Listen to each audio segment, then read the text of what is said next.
सोचिए, एक साधारण सी व्यापारिक कंपनी जिसके पास ना कोई ताज था ना कोई राजा, और वही कंपनी धीरे धीरे पूरे भारत की मालिक बन गई।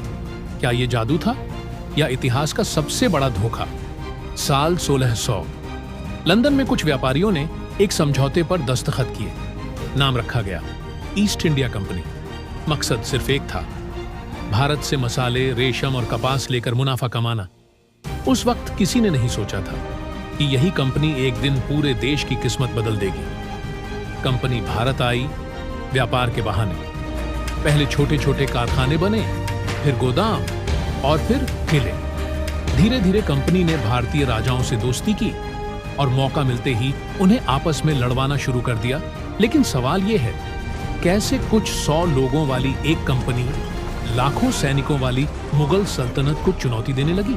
क्या ताकत से या चालाकी से? साल 1757 प्लासी का मैदान। एक तरफ नवाब सिराजुद्दौला, दूसरी तरफ ईस्ट इंडिया कंपनी। युद्ध तलवारों से नहीं, साजिशों से जीता गया। मीर जाफर की गद्दारी ने इतिहास की दिशा बदल दी और यहीं से कंपनी भारत की असली मालिक बन गई। अब कंपनी सिर्फ व्यापारी नहीं रही, वो शासक बन चुकी थी। टैक्स बढ़ा दिए गए, किसानों की जमीनें छीन ली गईं। बंगाल में भयानक अकाल पड़ा, लाखों लोग भूख से मर गए। लेकिन कंपनी का मुनाफा हर साल बढ़ता ही गया। तो क्या ईस्ट इंडिया कंपनी सिर्फ एक कंपनी थी या इतिहास की सबसे खतरनाक कॉरपोरेट मशीन?